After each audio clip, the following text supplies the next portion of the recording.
W.S. Supratman itu atau Wage Rudolf Supratman adalah komposer, pencipta lagu Indonesia Raya. Dia lahir 9 Maret 1903 yang kita peringati sebagai Hari Musik Nasional. Rekam jejak W.S. Supratman sebagai pencipta lagu Indonesia Raya sudah banyak kita ketahui. Bahkan seluruh Indonesia juga sepakat bahwa W.S. Supratman adalah pencipta lagu kebangsaan kita Indonesia Raya. Namun luput dilupakan, W.S. Supratman adalah seorang wartawan.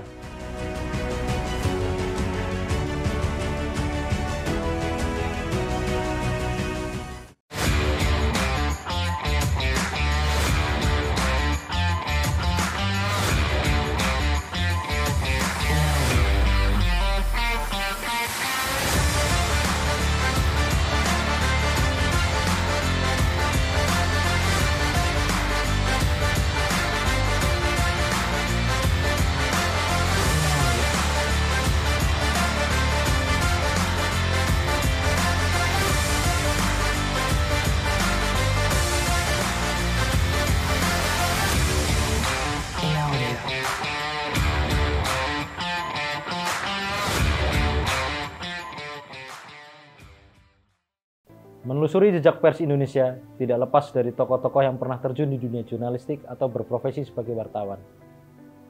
Karir mereka di dunia kewartawanan tentu tidak bisa dikesampingkan karena merupakan bagian yang tak terpisahkan dalam kehidupan seorang tokoh. Tidak terkecuali karir wartawan Wage Rudolf Supratman atau yang lebih kita kenal dengan nama W.R. Supratman. Ada banyak cara memang untuk memperjuangkan kebangsaan kita ini.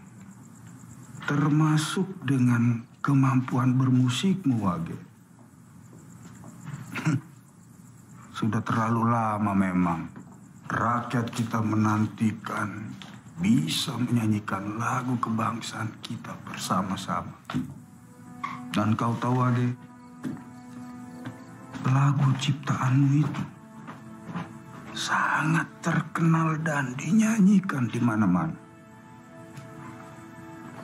Dari barat sampai ke timur berjajar pulau-pulau. W.S. Supratman itu atau Wage Rudolf Supratman adalah komposer, pencipta lagu Indonesia Raya. Dia lahir 9 Maret 1903 yang kita peringati sebagai Hari Musik Nasional. Rekam jejak W.S. Supratman sebagai pencipta lagu Indonesia Raya sudah banyak kita ketahui. Bahkan seluruh Indonesia juga sepakat bahwa W.S. Supratman adalah pencipta lagu kebangsaan kita Indonesia Raya. Namun luput dilupakan, W.S. Supratman adalah seorang wartawan.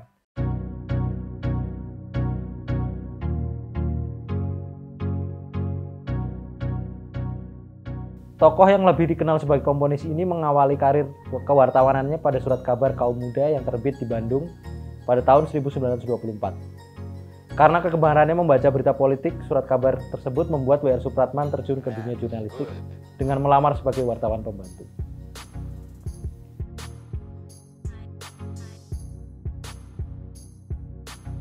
Kaum Muda adalah sebuah media, organ, surat kabar yang dimiliki Abdul Muiz.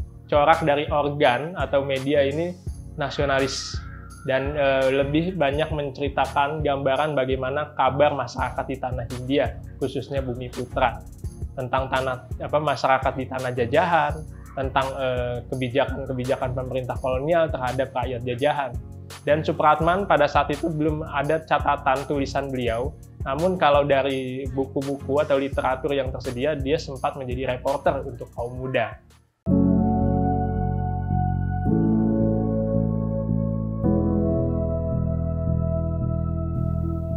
Karir kewartawanannya di Kaum Muda tidak berjalan lama. Pada tahun 1925, ia menjadi pemimpin redaksi koran Kaum Kita.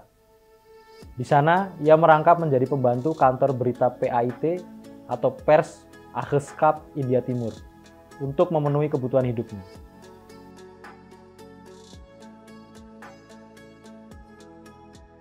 W.S. Supratman banyak menulis di Kaum Kita. Salah satu dari tulisannya adalah tentang judulnya diberi nama Sepatah Kata. W.S. Supratman ingin di mana surat kabar Bumi Putra saat itu menjadi satu kesatuan Kenapa? Karena dia menyadari kalau surat kabar Bumi Putra saat itu sangat memprihatinkan ya, baik dari strukturnya, kepengurusannya, gaji wartawannya, iklannya. Jadi lebih baik kalau menurut Supratman, supaya surat kabar Bumi Putra ini kuat, disatukan saja menjadi salah satu surat kabar yang menyerupai Aneta. Aneta merupakan surat kabar Hindia Belanda yang kuat saat itu.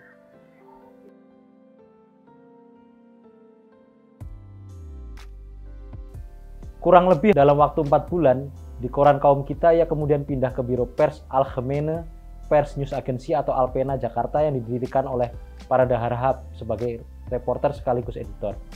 Belum genap setahun, Alpena kekurangan modal. Ia pun sampai menjual pakaian, sepatu, dan arlojinya untuk menyambung hidup di Jakarta.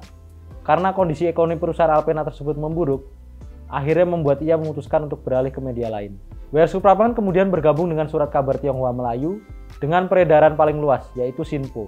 Di sana ia melamar sebagai wartawan pembantu dan membuat kehidupan ekonominya lebih membaik.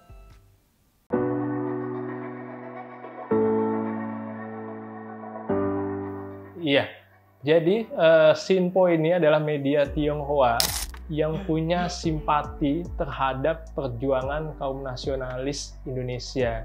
Jadi sebelum-sebelumnya beliau juga beberapa kali meliput, mencantumkan, memuat berita-berita tentang pergerakan kaum nasionalis Indonesia. Karena juga wartawannya bukan wartawan Tionghoa saja, ada wartawan Bumi Putra, dan salah satunya itu W.R. Supratman.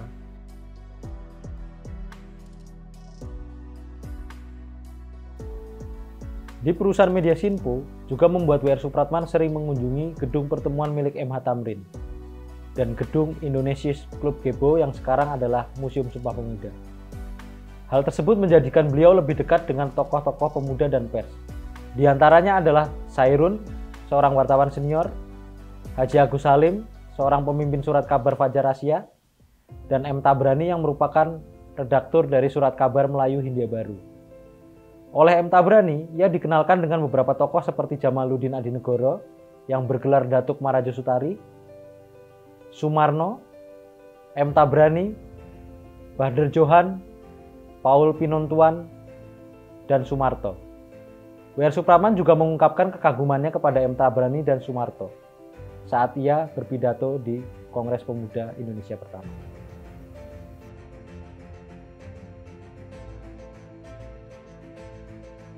W.R. Supratman itu tergolong aktif mengikuti rapat-rapat kaum pergerakan saat itu. Karena memang beliau itu seperti sambil menyelam minum air ya. Jadi dia meliput, beliau juga mengikuti perkembangan kaum pergerakan kebangsaan. Beliau punya rasa simpati terhadap perjuangan kemerdekaan.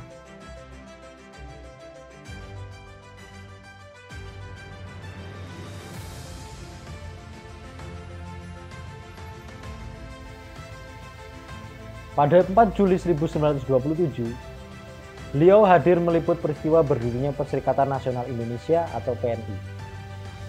Sebagai wartawan, beliau juga ditugaskan untuk meliput Kongres Pemuda kedua di Batavia pada tanggal 27 hingga 28 Oktober 1928. Ia meliput Kongres Pemuda II yang berlangsung di 3 tempat, yaitu Gedung KJB atau Katolik Jongelingenbond, Gedung Osjava Bioskop, dan Gedung Indonesian Club Gebo, yang sekarang adalah Museum Sumpah Pemuda. Namun kali ini W.R. Supratman tidak ingin hanya menulis berita, melainkan ia berinisiatif untuk menyanyikan lagu ciptaannya.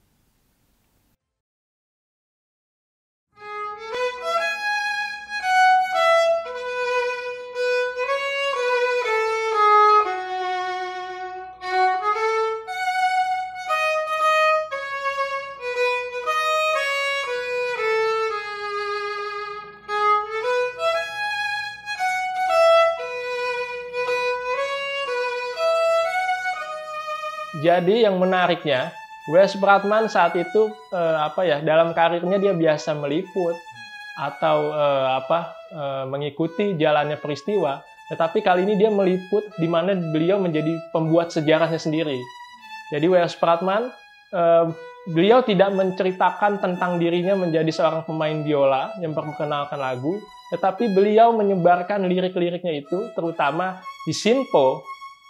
Di situ tercantum notasinya. Namun di surat kabar media yang lain, beliau juga menyebarkan tentang lirik-lirik lagu Indonesia Raya. Tetapi spesialnya di Sinpo itu dicantumkan notasinya, partiturnya.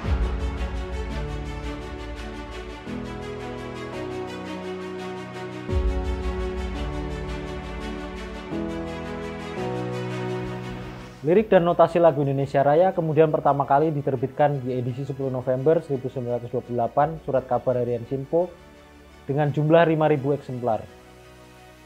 Selain itu, ribuan eksemplar pamflet berjudul Indonesia Raya atau Lagu Kebangsaan Indonesia dicetak di percetakan Sinpo dan dijual dengan harga 0,2 gulden per eksemplar. Di sampul depan tertulis nama W.R. Supratman sebagai publisher. Dari terbitan Surat Kabar Sinpo inilah akhirnya judul lagu W.R. Supratman yang semula Indonesia berubah nama menjadi Indonesia Raya.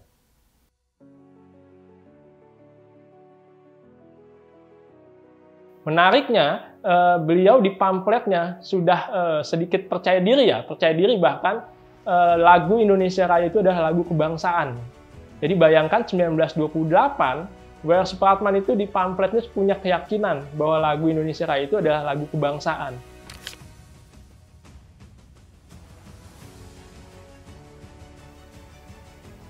Pada 31 Desember 1930 di Surakarta, ia sempat meliput lahirnya Perkumpulan Indonesia Muda.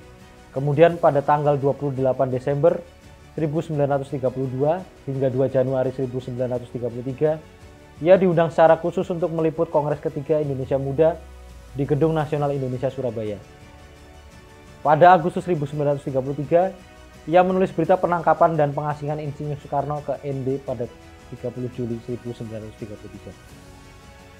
Selain menulis berita politik, beliau juga menulis berita sosial, human interest, dan berita ringan lainnya. Misalnya tentang nasib buruh pelabuhan Tanjung Priok yang terbungkuk-bungkuk memanggul karung.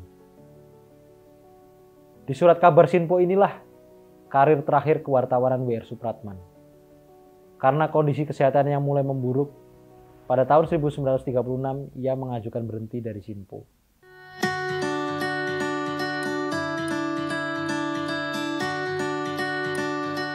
Iya, jadinya yang menarik mungkin bisa menjadi keistimewaan ya. Lagu kebangsaan kita itu diciptakan oleh seorang wartawan. Jadinya wartawan itu dalam sejarah kita tuh punya peran penting. Kenapa? Hampir semua para founding fathers kita itu adalah seorang jurnalis. Bahkan pencipta lagunya pun seorang jurnalis. Jadi itu kenapa peran Surat Kabar dalam merintis kebangkitan nasional kita, dalam menuju gerak kemerdekaan itu penting. Jadinya kehidupan masyarakat kita hari ini bahkan masa lalu itu tidak pernah terlepas dari pers ya, terutama dalam sejarah kebangsaan Indonesia.